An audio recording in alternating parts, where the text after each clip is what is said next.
Moments after hearing he would never father a biological child, Sunwoo walked out of the hospital alone. He didn't wait for the elevator to empty before stepping in. He didn't wait for his driver, who stood by the black sedan at the private entrance, keys already in hand. The driver called after him once, uncertain, watching the chairman he'd served for 12 years walk straight past the car without so much as a glance, and made the decision, wisely, not to follow. Sunwoo walked past the car without a word, hands in his coat pockets, and kept walking until the hospital lights were nothing but a glow behind him. He had built an empire out of decisions made in seconds. He had signed contracts worth more than some countries' yearly budgets without blinking. Tonight there was no strategy that could fix what he'd just been told. Every test confirms it, Chairman Sunwoo. There is no biological path to fatherhood available to you. He'd asked for a second opinion before the words even finished landing, and learned one had already been quietly arranged 3 weeks earlier, at his sister's request, without his knowledge. The result had come back identical. That detail, the idea that his own family had been investigating his body behind his back, cut nearly as deep as the diagnosis itself. He thought about his father, who died believing the Kang name would keep going through a son who could carry it. He thought about every dinner his mother arranged in his 20s with daughters of business partners, dinners he sat through out of duty and never called back, because none of it had ever felt like something worth chasing. He'd told himself for 30 years the company was enough. Tonight he understood, for the first time, how much of that had been a lie he needed to believe just to keep functioning. He found a jazz lounge 4 blocks from the hospital and drank until the bartender stopped refilling his glass out of concern instead of policy. His phone buzzed against the bar top over and over. He turned it face down and let it die there. He wasn't ready to be Chairman Sunwoo tonight. Across the city, Chantal had already called every driver, every restaurant, every place she knew he disappeared to when the weight of Kang Group became too much to carry inside 4 walls. 8 years running his calendar, his properties, his household, the hotels he stayed in overseas, she knew his patterns the way she knew her own handwriting. Knew the 3 places he retreated to when he needed to think. Knew that his silence never meant rudeness. It meant injury. It was the 4th lounge she tried. She spotted him instantly, that particular stillness in his shoulders no one else would have noticed. She crossed the room, reached him just as he tried to stand and the floor betrayed him, and caught him before he hit the ground. "Sir," she said, close to his ear, "let me take you home." He didn't argue. That alone told her how bad it was. He let her guide him to the car, let her keep a hand against his back the whole ride, as if without it he might come apart in the back seat. "They told me I can't," he said, so quiet she almost missed it. "A family, someone to leave any of this to. Turns out I never had that choice." She said nothing. She put her hand over his instead, and let the warmth of it answer for her. Back at the estate, she waved off the staff and walked him upstairs herself, easing him onto the edge of the bed, loosening his tie with fingers that had done the small task 100 times before. Only this time there was no meeting waiting on the other side of it. Water on the nightstand. Curtains drawn. Jacket straightened over the chair. She was reaching for the light switch, already composing the message she'd send his driver, when his hand caught her wrist. Not a grip, barely a touch. It stopped her completely. "Please," he said, and there was none of the command in it that ran through every other sentence he'd ever spoken to her. "Don't leave me alone tonight." She sat on the edge of the bed instead. She didn't offer comfort dressed up as wisdom, because nothing would undo what he'd been told that day. She simply stayed, and at some point his hand found hers again, and at some point his breathing slowed into sleep, fingers still curled loosely around hers, like he needed proof she was real. Neither of them said a word about what almost happened. Neither of them planned for what did. Chantal left before the staff arrived the next morning, slipping out the way she always moved through his life. Quietly, competently, like the night had simply been one more item on a list only she could see. On the drive home, she found herself thinking about the first year she'd worked for him, when he was still building the company out of borrowed offices and impossible hours, when he'd once fallen asleep at his desk at 3 in the morning during a funding crisis, and she'd been the only one still there to find him. She draped her own coat over his shoulders that night and gone home without waking him, and he'd never once mentioned it the next day, though she'd noticed. months later, that he kept a spare blanket in his office drawer after that. He never explained why. She never asked. That was how they'd always worked, two people building an entire language out of things neither of them said out loud, until last night broke the silence they'd both spent 8 years protecting. She was already at her desk when he walked in, jacket off, sleeves rolled, reading overnight reports like nothing at all had happened 12 hours earlier. Some mornings after that, small things shifted between them without either of them nomming it. He started arriving a few minutes earlier, long enough to share the first coffee of the day with her before the office filled, both of them quiet, neither needing the silence filled with anything. She noticed he'd stopped scheduling his earliest meetings before 8, the way he used to for years, and started keeping that first half hour for nothing at all, or rather for her. Neither of them called it anything. It simply became part of how their days began, the way certain habits settle into a life without ever being formally agreed to. "Thank you," he said that first morning. "For last night, you didn't have to stay." "I know. Why did you?" She could have given him the safe answer. Instead, she gave him the true one. "Because I couldn't leave you like that, not after everything you've done for the people here, for me." He looked at her a beat too long, nodded once, and the conversation ended, both of them retreating into the workday because neither knew what to do yet with what had almost been said. Kang Group ran the way it always ran. Board members flew in from 3 continents. Sunwoo signed off on decisions with the same sharp precision he'd always had, and if something in him had cracked open that night, he buried it under work, the way he buried everything. A pipe burst at the countryside estate that same week, flooding half a renovation that was already behind schedule. It was Chantal who took the panicked call at 11 at night, Chantal who calmly rerouted 3 contractors, contained the damage, and kept the story out of the local gossip circuit before Sunwoo had even heard there was a problem. She stood in her kitchen in pajamas, phone against her ear, sketching out a repair timeline on the back of an envelope while the property manager talked over each other in a panic on the other end of the line. And by the time she hung up an hour later, every piece of it was already handled. New contractors booked for the morning. The insurance claims started. The household staff briefed on what to tell anyone who asked. By the time she briefed Sunwoo the next morning, it was already fixed. "You didn't have to handle that alone," he said, scanning the summary she'd typed up before 6 a.m. "Someone has to make sure your whole life doesn't fall apart while you run a company," she said. "I've always liked being that someone." He looked at her a moment too long.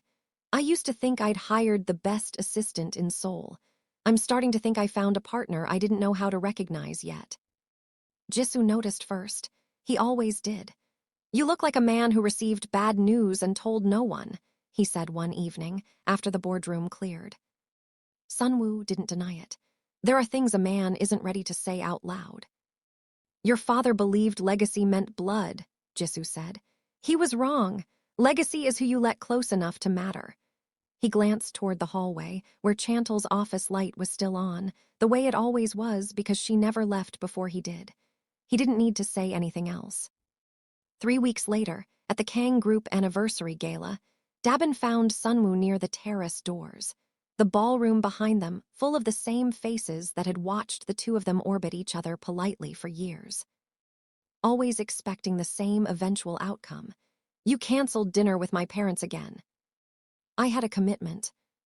"You always have a commitment." Her voice dropped, losing its polish, the practiced ease she wore around him for the benefit of any watching eyes finally slipping. "I'm not asking for a declaration tonight, Sunwoo. I'm asking if I'm still waiting for something that's still possible." For the first time in years, he told her the truth instead of managing her. "I don't think you should keep waiting. I don't think it would be fair to you if you did." Something shifted in her face, not shock, more like a fear confirmed. "Is there someone else?" He didn't answer. His silence answered for him. "I see," Dabin said quietly, and for just a moment the composure she'd built her entire adult identity around wavered, before she straightened, smoothed the front of her dress, and became, once again, the woman the room expected to see. She walked back into the ballroom, chin high, champagne untouched, already deciding she wasn't going to let this go without finding out exactly who. Across the room, Chantal caught Sunwoo's eyes once through the crowd and looked away a second too late. Weeks passed. Chantal's body started keeping secrets from her. A tiredness sleep didn't fix, a sudden intolerance for the office coffee, a tightness in clothes that used to fit perfectly. She blamed the hours, told herself it was the 16-hour days catching up to her, the way it always eventually did to everyone who worked the way she worked. She kept blaming the hours until she nearly went down in the elevator, and Kendrick caught her by the arm before her knees hit the floor. "That's the second time this month," her cousin said, in the tone only family could get away with. He'd known her since they were children, had watched her build an entire career out of never letting anyone see her struggle, and he wasn't about to let her talk her way past this now. "You're seeing a doctor today, not next week." "I have 3 meetings." "I'll cover them. Go." She went, certain he'd tell her to sleep more and drink less coffee. He told her she was pregnant. She sat in the paper gown long after he left, doing math that refused to add up cleanly. There had been one night, only one, and somewhere in the 9 weeks since, that night had become the thing growing inside her, the thing she'd quietly stopped hopping for years ago, the way women do when the someday keeps sliding further out of reach behind someone else's calendar. She thought about every conversation with friends over the years about wanting children eventually, conversations that had gotten quieter as her late 20s turned into something closer to 30, until she'd made a kind of peace with the idea that this particular happiness simply wasn't going to be hers. Sitting there now, one hand pressed flat against her stomach, she didn't feel peace anymore. She felt something far more dangerous: hope. In the waiting room afterward, she'd sat for a moment among other women further along than she was, watching one adjust a stroller, another rest a hand against a rounded stomach, while scrolling through her phone, ordinary and unremarkable, and entirely unaware of the woman beside them whose whole life had just quietly rearranged itself. Chantal had wanted, for one strange moment, to say something to all of them, to ask how they'd found the courage to want this out loud, publicly, without needing to rehearse the words first. She hadn't asked. She'd simply sat there a while longer, letting herself belong, just for those few minutes, to something she'd never expected to be part of. She didn't tell him, not that week. Kendrick noticed anyway, the ginger tea replacing her coffee, the small private smile she thought no one caught. When she finally told him everything, he didn't flinch. "You have to tell him," he said. "Not because you owe him anything, because he deserves to know he's about to become a father. Whatever else this becomes, he deserves that." Before she found the nerve, Sunwoo canceled 2 days of meetings and told her to pack a bag. No explanation beyond a jet waiting on a private tarmac at sunrise. They landed on a stretch of coastline Kang Group had quietly owned for years, empty but for staff who knew how to disappear when the chairman wanted privacy. Standing at the water's edge that evening, sand cooling under her feet, she felt something she hadn't felt in longer than she could name, like a person instead of a role. "I used to swim here as a boy," he said, joining her, sleeves rolled, more unguarded than she'd seen him in 8 years. "My father would let me go until I couldn't lift my arms. My mother would sit right there and pretend she wasn't worried I'd go too far out." He looked at her. "I don't want to be a man who only knows how to think about work anymore." She almost told him then. She decided the words deserved daylight instead, his office, not a sunset, and waited until they were back in Seoul. One evening not long after, on the balcony of his penthouse, no calls waiting, no crisis pulling at either of them, she asked if he'd thought about names. "I've thought about everything," he admitted. "Names, nurseries, whether I even know how to be present the way my father never was." He turned to her. "He built an empire and I barely remember him being in the room for any of it. I don't want to repeat that." "You won't," she said, with a certainty that surprised her. "You've spent 8 years noticing things about people most men never bother to see. You'll notice your own children the same way." "I like that you believe that." "I don't just believe it. I've watched it be true for 8 years. I'm only asking you to believe it about yourself now, too." He was quiet for a moment, turning his glass slowly in his hand. "I've been thinking about something else, too, not just names. Marriage." He watched her carefully, gauging her reaction before continuing. "Not because it's expected, or because the board would prefer it, or because it would quiet the gossip faster. Because I don't want to spend one more year of my life pretending the most important person in it is only my assistant. I've done that for 8 years. I'm done doing it. Chantal's breath caught somewhere she hadn't expected it to.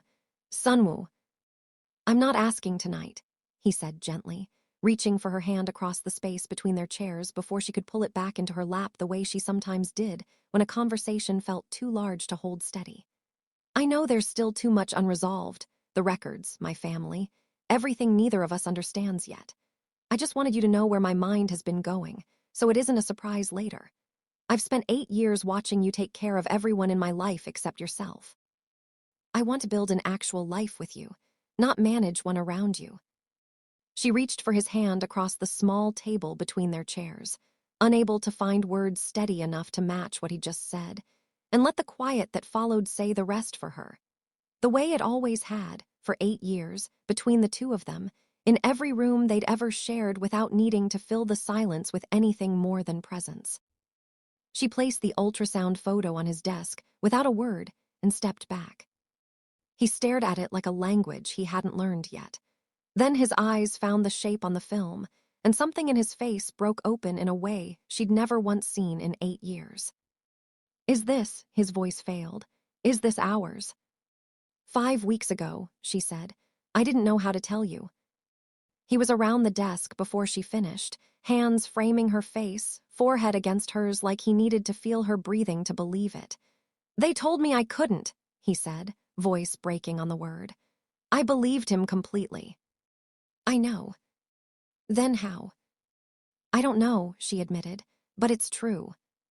He held her a long time, both of them absorbing a joy too big to hold standing up, the kind that made the whole office feel smaller than it actually was. Then something colder moved underneath it. I need to understand how this is possible, he said. Not because it changes what I feel about you, or this baby. Because someone let me grieve something for years that may never have been fully true. That night, alone in her apartment, Chantal sat with her hand against her stomach and let herself want something she hadn't allowed herself to want in years. She thought, unexpectedly, of her mother, who used to tell her that love worth keeping rarely announced itself loudly, that it usually arrived quietly, in the form of someone who simply stayed, appointment after appointment, year after year, without ever needing applause for it. Her mother hadn't lived to see this, to see any of it, but Chantal could still hear her voice clearly enough in moments like this one, not a secret folded away and never spoken of, but an actual life, built in the open, with a man she'd loved quietly for so long she'd nearly forgotten what it felt like to say it out loud. She thought of every year she'd told herself this kind of happiness belonged to other women, women who hadn't spent a decade making themselves indispensable to someone else's life instead of building one of their own. She didn't have an answer yet for what came next. For the first time in 8 years, she let herself want it anyway. He went back to the hospital alone 2 days later and asked for everything on file. The specialist flipped through pages that didn't match up, pausing more than once to double back and recheck a date against the folder's index, her frown deepening each time. Several documents are missing. The baseline report from your first evaluation isn't here. Missing how? Someone would have had to physically remove it, recently enough to leave an access trail. She closed the folder, choosing her next words carefully. Chairman Sunwoo, I want to be honest with you. In 15 years here, I've never seen a file altered this cleanly. Whoever did this had real access to this archive, not a stranger, someone this hospital trusted. She hesitated, then added, quieter, I've already flagged it internally. If you'd like, I can pull the full access history myself, discreetly, so you're not relying only on outside resources for this. I'd appreciate that. I'll have something for you by the end of the week. She walked him to the door herself, pausing before he left. For what it's worth, Chairman Sunwoo, whatever this turns out to be, I don't believe for a moment you did anything to deserve carrying it alone this long. Whoever did this owes you an explanation, at the very least. He thanked her and left without another word, carrying that small, unexpected kindness with him the whole drive home, aware it wouldn't be nearly enough to soften what was coming, but grateful for it anyway. He sat with that in the car afterward for a long time before he could make himself say it out loud, even to himself, that the list of people close enough to have that kind of access was smaller, and far more painful than he wanted it to be. He didn't go home right away. He had the driver take him to the company's private gym instead, empty at that hour, and spent almost an hour on the heavy bag in the corner, working through something that had nothing to do with technique and everything to do with the particular kind of anger that comes from discovering a lie you'd spent years quietly grieving. Every strike carried a different piece of it: the diagnosis he'd accepted as fact, the dinners he'd sat through believing his future had already been decided for him, the version of himself he'd built around a limitation that might never have been entirely real. He didn't cry. He wasn't built for that, not yet, not even now. But by the time he stopped, hands raw, shirt soaked through, breathing hard in the empty room, something in his chest had loosened just enough to let him breathe normally again, enough to go home and lie awake beside the woman carrying his children without letting her see how close to breaking he'd come that evening. He told Kendrick that night, "Find out what happened to those records, quietly. No one else can know we're looking." He went to Sohi himself the next evening, unable to wait any longer for answers that seemed to circle closer to his own family the longer this stretched on. "Someone removed my medical file years before any of this started," he said, watching her carefully. "You ordered a second opinion behind my back before I was even told the first result. I want to know what else you knew that I didn't." Sohi's composure slipped, just slightly, just long enough for him to see it. "I don't know what happened to your file, Sunwoo." "That's not what I asked." She didn't answer that either, and her silence told him more than a denial ever could have. He left without pushing further, because he understood, watching her, that some truths needed to be dragged into the light on their own terms, not forced, and that whatever she was protecting, she wasn't ready to let go of it yet, even now, even with everything at stake. She almost stopped him at the door. Her hand actually rose toward his sleeve, the words already forming. "Sunwoo, wait. There's something I need to tell you," before something in her caught, some old fear stronger than the guilt now sitting in her chest, and she let her hand fall back to her side instead. She watched him walk to his car from the window, the confession dying in her throat the way it had died there 100 times over the years, and told herself, one more time, that there would be a better moment to say it. She was starting to run out of better moments. If you've ever loved someone for years without saying it out loud, waiting for a moment that felt impossible, you already know exactly what Chantal was carrying in these weeks. Stay with us, because everything is about to change for both of them, and you will not want to miss what happens next. Make sure you're subscribed before part 2 drops. From that day on, Sunwoo stopped pretending she was only his assistant. He sat beside her in every waiting room. The staff noticed. The board noticed. Whispers moved through the executive floor the way they always did, quietly at first, then not quietly at all, until Director O, a stiff, cautious man who'd served on the board since before Sunwoo took over the company, raised it directly during a closed session, phrasing it as a matter of corporate governance rather than personal gossip, though everyone in the room understood exactly what he meant. 2 other board members exchanged a glance across the table, the kind that said they'd been waiting for someone else to say it first. "There are concerns about the appropriateness of the chairman's relationship with a member of his executive staff." "My personal life isn't this board's business," Sunwoo said evenly. "It becomes this board's business the moment it involves your own executive team." Director O folded his hands, unmoved by the tension he'd clearly anticipated causing. Sunwoo stood. "Then let me offer the same respect and tell you plainly." Sunwoo stood, letting the silence stretch a beat before he continued, making certain every person at that table understood he wasn't speaking impulsively.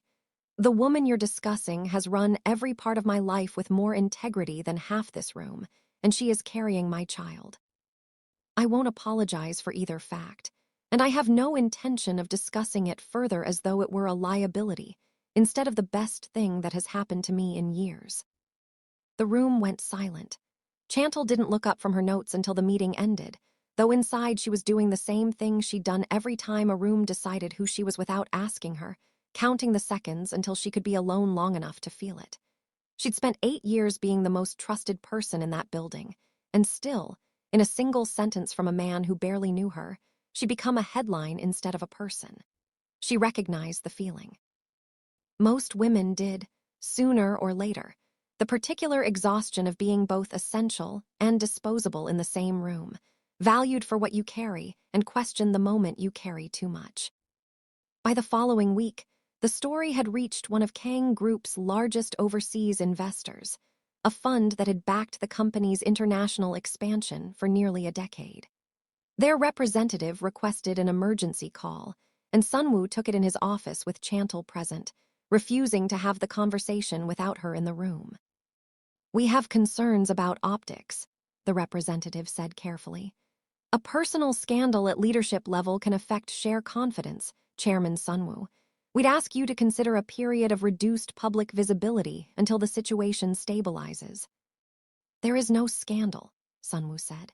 "There's a company that has grown 30% year over year under my leadership, and a personal matter that has nothing to do with the fund's returns. If your confidence in this company depends on controlling who I choose to build a family with, I'd suggest reconsidering the partnership entirely, because that condition isn't one I intend to accept." There was a pause on the line, the kind that told Chantal the representative hadn't expected to be met with that much certainty. "We'll take that under advisement, Chairman." "Do that," Sunwoo said and ended the call. Chantal exhaled slowly once the line went dead. "You just risked one of your biggest investors for me." "I risked one of my biggest investors for the truth," he said. "Those aren't the same thing, but they happen to line up this time." Director O found her alone by the elevators later that afternoon. And for a moment, she braced herself for another version of the same conversation from the boardroom. Instead, he simply said, "I owe you an apology." "You don't have to." "I do." He adjusted his glasses, the closest thing to discomfort she'd ever seen from him. "I spoke about you as though you were a liability before I'd bothered to learn a single thing about who you actually are. I've since asked around. Every person in that building says the same thing about you, that you've run this company's daily operations with more competence and integrity than half the executives on that board, myself included some days. I was wrong to speak about you the way I did, and I wanted to say so directly, not just let it pass." Chantal hadn't expected an apology from him, of all people, and it caught somewhere in her throat before she managed a response. "Thank you. That means more than you probably realize." "I imagine it does," he said, not unkindly. "For what it's worth, Ms. Chantal, I hope this works out exactly the way you're hoping it will." Jisoo found her afterward in the small kitchen off the executive floor, where she'd gone to steady her hands around a cup of tea she didn't actually want. That couldn't have been easy to sit through. "I've sat through worse," she said, though her voice wavered on the last word. "I've known you 8 years. I watched you love that man quietly for most of them, long before anyone else noticed. Whatever they think they understand about you in that room, I understand something different, a woman who never once used her closeness to him for her own advantage. That's rarer than any of them realize. It doesn't feel like enough, not against a room deciding what I am to him." "It's not their decision," Jisoo said simply. "It never was. People believe what's convenient until the truth becomes impossible to ignore. You just have to survive the space in between." He didn't tell her that surviving that space was something he'd watched women do for most of his life, always quietly, always without thanks, only that she wasn't the first, and she wouldn't need to be the last one to come out the other side of it standing. 3 days later, a photograph of her and Sunwoo leaving a private clinic landed under Sohee's door. No note. Sohee stared at it a long time before calling. She found Chantal in the garden the next afternoon. "How long have you been planning this?" she said, holding up the photo. 8 years as his assistant, and suddenly you're carrying his child. Do you understand how convenient that looks?" "I understand how it looks," Chantal said, steady despite her hands. "I also know I've never once asked your brother for anything in 8 years, and I'm not starting now. If I wanted his money, there were easier lies than one a hospital could disprove in an afternoon." "You have no idea what you've walked into." Something closer to fear crossed Sohee's face. "This family has secrets you don't understand." "What secrets?" Sohee's jaw locked, The door that had briefly opened shut again. "That's not for me to say." "That's enough." Sunwoo crossed the garden and stood beside Chantal, not behind her, not in front of her. "I don't have every answer yet, but I know this is my child, and the mother of my child will never stand alone again." So he stood there a moment longer than she wanted to, watching the two of them, something in her chest tightening at the sight of her brother choosing a side so completely, so publicly, in front of her. Some part of her recognized what she was witnessing, not a scandal, not a manipulation, but a man finally allowing himself the thing she'd spent years quietly deciding he couldn't have. It didn't make the fear in her chest any smaller. If anything, it made the secret she was carrying heavier, because watching him defend Chantal this fiercely meant she now understood exactly how much he stood to lose if the truth ever surfaced, and exactly how much of that loss would trace back to a decision she'd made alone, years ago, believing she was protecting him. So he left without another word, the photograph still in her hand, already deciding what to do with it. Sitting in her car afterward, she didn't drive home. She drove to the hospital, telling herself she only wanted to see for herself whether the records were truly gone. She used her family's standing to get past the front desk without questions, and a junior records clerk, too new to know better than to help a Kang without hesitation, pulled the file for her. She flipped through it standing in the hallway, her pulse climbing with every empty page where a report should have been. It was worse than she'd braced for. Whoever had removed it hadn't been careless. They'd been thorough, methodical, patient enough to make the absence look like it had simply never existed. She closed the folder and stood very still, because she recognized that kind of thoroughness. She'd used it herself once years ago, for reasons she'd told herself were mercy. She didn't return the file to the clerk right away.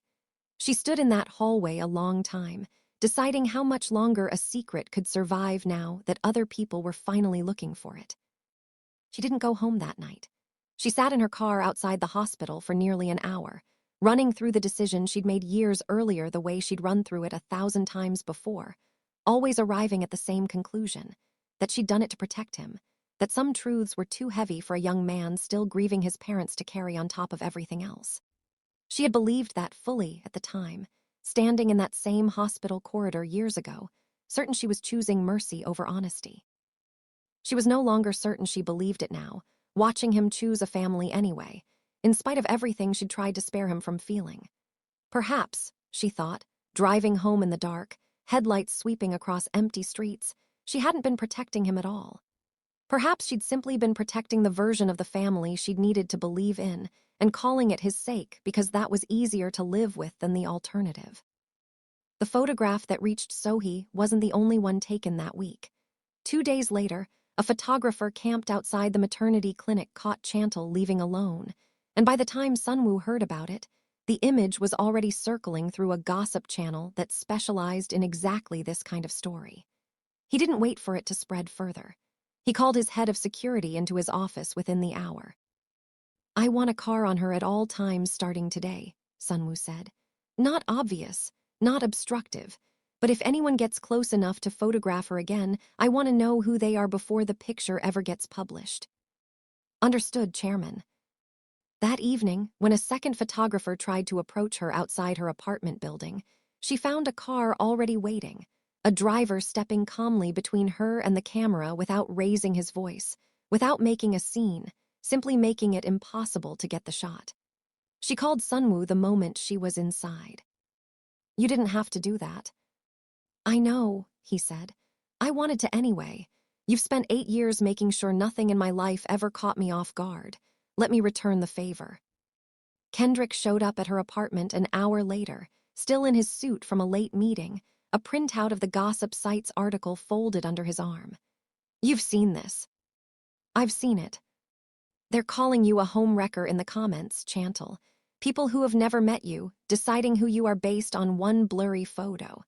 He sat down across from her, his usual bluntness softened by something closer to worry. "How are you actually doing? Not the version you give the office, the real one." She considered lying, the way she'd been lying to almost everyone but him for weeks. "Some days I feel like the luckiest woman in Seoul. Other days I feel like I'm about to lose everything I spent 8 years building over something I never once tried to plan." She wrapped her arms around herself. I don't regret it, Kendrick. I want you to know that.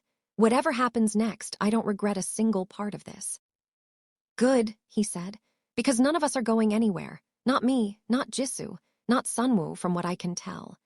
He reached over and squeezed her hand once, the way he had since they were children, the way that had always meant more to her than words ever managed to. Whatever this family throws at you, you're not facing it the way you've faced everything else for the last 8 years. Alone. I need you to actually believe that, not just nod along like you're doing right now, because I've watched you carry too much by yourself for too long, and I'm not willing to watch you do it through this too. She almost laughed despite everything. I'm listening. You're humoring me. It's not the same thing. But I'll take it for tonight.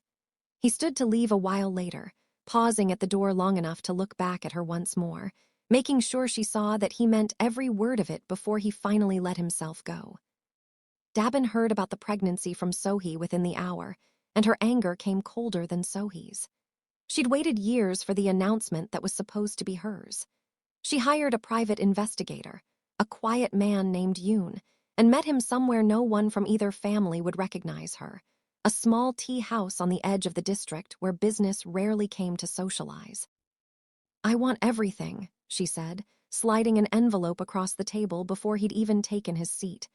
Timeline, medical history, anyone who might have helped fabricate this. That's a broad request, Ms. Dabin. It could take weeks to do properly. I have weeks. What I don't have is patience for half measures. If there's nothing to find, tell me plainly and I'll walk away with my dignity intact. But if there's something there, I want all of it, not a summary. 10 days later, he came back with a folder thicker than either expected.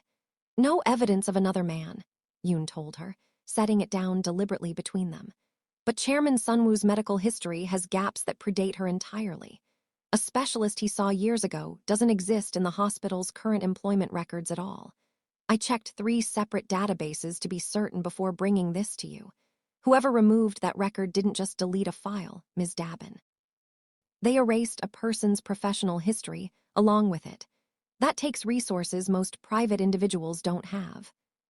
Meaning someone with real standing inside this family. Meaning exactly that. Dabin read it twice. If someone had altered his history years ago, someone close to him had known the truth long before anyone else and had let him believe a lie. She said nothing to anyone. Not yet. Instead, she called Sohee. The 2 women met the next evening at Dabin's apartment, wine untouched between them, both circling the same suspicion from different directions, each one more accustomed to controlling a room than sharing one as an equal. You said this family has secrets, Dabin said. I think we're chasing the same one. I never said that. You didn't have to. I saw your face in that garden. Dabin slid the investigator's report across the table, watching Sohee's eyes move over it without quite letting herself read every line.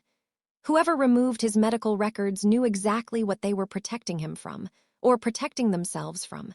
Which one is it, Sohee? You're assuming I know something I don't. I'm assuming a woman who ordered a second opinion on her own brother's fertility, quietly, behind his back, 3 weeks before the official diagnosis, already suspected something the rest of us didn't. Dabin leaned forward. I'm not here to expose you, Sohee. I'm here because whatever you're protecting is standing directly between me and the future I've spent years planning for, and I intend to understand exactly what that is. Sohee didn't answer. She simply reached for the wine she hadn't touched and drank, her hand less steady than she wanted it to be, and Dabin watched her carefully, filing the reaction away as an answer in itself. 2 days later, Dabin requested a meeting with Sunwoo directly, choosing his office instead of neutral ground, wanting him unsettled on his own territory for once instead of hers. She arrived early, before he'd finished his prior call, and waited in the chair across from his desk with the particular stillness of someone who had rehearsed exactly what she intended to say. I know about the missing records, she said, no preamble, the moment he ended his call. I know someone in your family altered your medical history years ago. I could make that very public very fast if I wanted to. Is that a threat? It's information, Dabin said. What I do with it depends entirely on what you're willing to tell me honestly, right now, about where things stand between us. Sunwoo studied her for a long moment, weighing the woman in front of him against the years of careful diplomacy that had defined every conversation they'd ever had. He remembered every gala, every dinner, every quiet expectation neither of them had ever fully named until this year, and understood, watching her now, that he owed her at least the truth, even if it wasn't the answer she wanted. There's nothing between us to stand anywhere, Dabin. There hasn't been for a long time, if we're being honest. I think you've known that longer than you've let yourself admit. Something in her expression cracked, just slightly, before the composure slid back into place. Careful, Sunwoo. I'm not the enemy here, but I'm not going anywhere quietly either, not until I understand exactly what your family has been hiding and why. She left without waiting for a response, and Sunwoo sat alone afterward, aware that whatever was buried in that archive box wasn't going to stay buried much longer, no matter how carefully he and Kendrick tried to control it. Kendrick spent the week chasing the same ghost, cross-referencing old badges against a decade-old parking log until one name finally matched every timestamp. He read it 3 times, hopping he'd made an error. He hadn't. He needed to see it with his own hands before he brought it to Sunwoo. That night, using the access Sunwoo had quietly arranged, Kendrick made his way down to the hospital's secure archive, past rows of storage boxes stacked to the ceiling, the corridor colder than the floors above, lit by a single fluorescent strip that buzzed faintly overhead. He kept glancing back toward the door, aware of how alone he was down there, aware that whatever he found tonight, someone else in this story had clearly gone to considerable lengths to make sure no one ever found it. He found the box marked with Sunwoo's old patient number. He lifted the lid. Every file was exactly where it should be, except the original fertility panel, replaced by a single blank folder someone had left behind on purpose, as if they wanted the emptiness itself to be noticed. He photographed it, hands not quite steady, and matched the date stamp on the box against the name from the access log. They lined up perfectly. He had his confirmation. What he didn't have yet was an explanation for why someone that close to the family had wanted Sunwoo to believe, for years, in a lie about his own body. And he wasn't sure, standing alone in that cold, humming room, that he was ready for the answer either. He met Sunwoo the next morning before the office opened, the two of them alone in the boardroom with the city still waking up behind the glass. Kendrick set a folder on the table, but didn't open it yet. "Before I show you this," he said, "I need you to understand I checked it 3 times. I didn't want it to be true either. Just tell me." Kendrick opened the folder and turned it toward him. The access log, the timestamp, the name printed plainly at the top of the page. Sunwoo went very still, reading it once, then again, his jaw tightening in a way Kendrick had never seen on him before, not in boardrooms, not in the hardest negotiations of his career. He set the page down carefully, as though it might come apart in his hands, and stared past it toward the window, toward the city he'd spent his whole adult life building an empire inside of, as if the skyline might offer some explanation the paper hadn't. This can't be right. The dates match the day the report disappeared. The credentials match someone with standing access to that archive.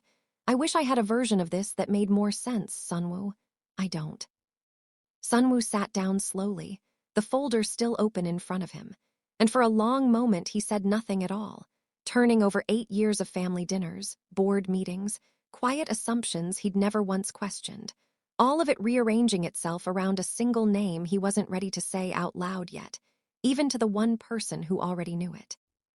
He thought of every time this person had looked him in the eye across a dinner table, every ordinary conversation that now felt like it had been built on a foundation he hadn't known was cracked. "Don't tell anyone else," he finally said. "Not Chantal, not yet.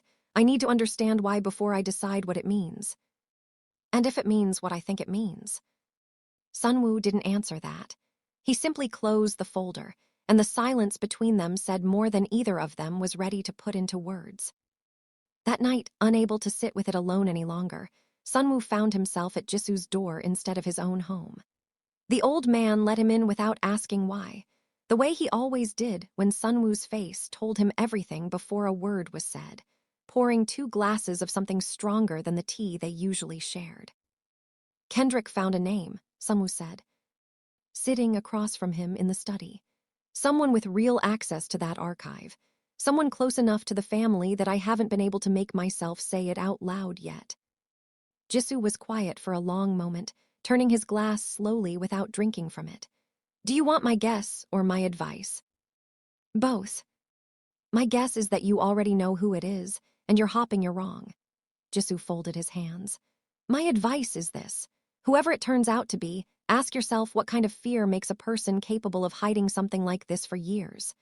Fear rarely comes from cruelty, Sunwoo. More often it comes from love gone crooked, someone trying to protect you from a truth they were too afraid to let you carry. That doesn't excuse it.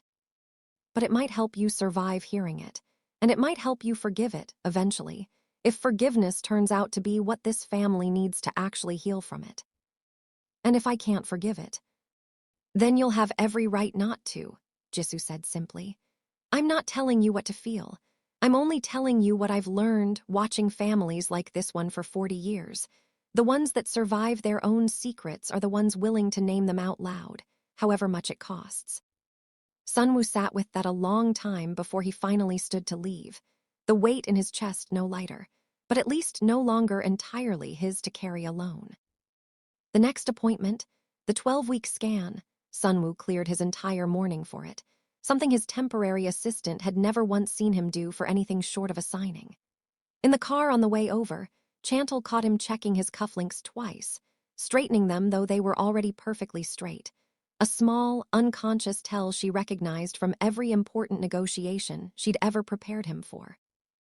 You're allowed to be nervous, you know, she said. You don't have to perform composure for me. I'm not performing anything, he said, though his hand found hers anyway, gripping it a little tighter than necessary. I just don't want to walk in there and have anything else taken from me. Not today, not this. Nothing's being taken today, she said. Today is just ours. Nervous? Chantal asked, once they were seated in the small room. I don't know how to wait for good news. I've spent too many years bracing for the other kind. Then let this be practice. The technician moved the wand slowly, narrating measurements neither of them fully followed, and then her expression shifted. I want you both to see this. She turned the screen. 2 distinct shapes, side by side, pulsing in rhythm. There are 2 heartbeats, you're having twins. Sunwoo's hand tightened around Chantal's so hard she felt her own pulse in it. Twins, he said, barely audible. We're having twins. He said it again, like saying it twice might make it more real. Chantal didn't try to stop the tears. Sunwoo pressed his lips to her hand and held it against his chest like he needed her heartbeat to steady his own. A nurse passing in the hallway glanced in through the half-open door and smiled at the sight before continuing on. The kind of moment that happened in this clinic every day and still, somehow, never stopped being one worth pausing for. Then the technician's face changed, just slightly, enough that Chantal caught it before he did. She set the wand down and pulled her stool closer to the monitor, scrolling backward through the images with a focus that had replaced her earlier warmth entirely. There's one more thing. She scrolled back through the images, cross-checking something against a note in the file beside her, then reached for the phone on the wall and paged someone quietly, asking them to bring an earlier chart up from records. According to Chairman Sunwoo's original chart, this shouldn't have been medically possible at all, not with twins, not without assistance. She looked up at them both, choosing her next words carefully, the way people choose words when they aren't yet certain how much to say out loud. I'd like to run one more test before you leave. There's something in these images I need to understand before I can tell either of you this is exactly what it appears to be. I'm not saying there's anything wrong. I'm saying I want to be certain, for both your sakes, before either of you leaves this room believing something I haven't fully confirmed myself. What kind of test? Sunwoo asked, his voice tightening. A closer look at the original diagnosis against what I'm seeing today. It won't take long. I just don't want to tell you everything is simple when I'm not entirely certain that it is, and I'd rather give you the full truth a little later than a comfortable version of it right now. She stepped out to prepare it, and for a long moment neither of them spoke, the two frozen heartbeats still glowing faintly on the screen between them. "Whatever she finds," Sunwoo finally said, "it doesn't change what I already know. These are our children. Nothing in that file changes that. Not a name, not a signature, not whatever explanation is waiting on the other side of this test. I want you to hear me say that clearly so you never have to wonder." "I know," Chantal said, but her eyes stayed on the screen, on the two small shapes that had already rewritten both their lives once, quietly wondering what else was about to be rewritten before the day was over. She thought, in that quiet, of every year she told herself that being needed was enough, that love didn't have to be allowed to be real, that a woman could build an entire life inside the margins of someone else's and call it whole.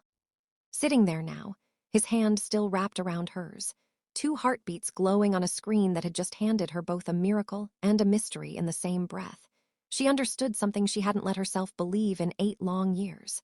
She wasn't in the margins anymore. Whatever came next, whoever's name was hiding behind that missing file, whatever truth this family had buried, she was standing exactly where she belonged now.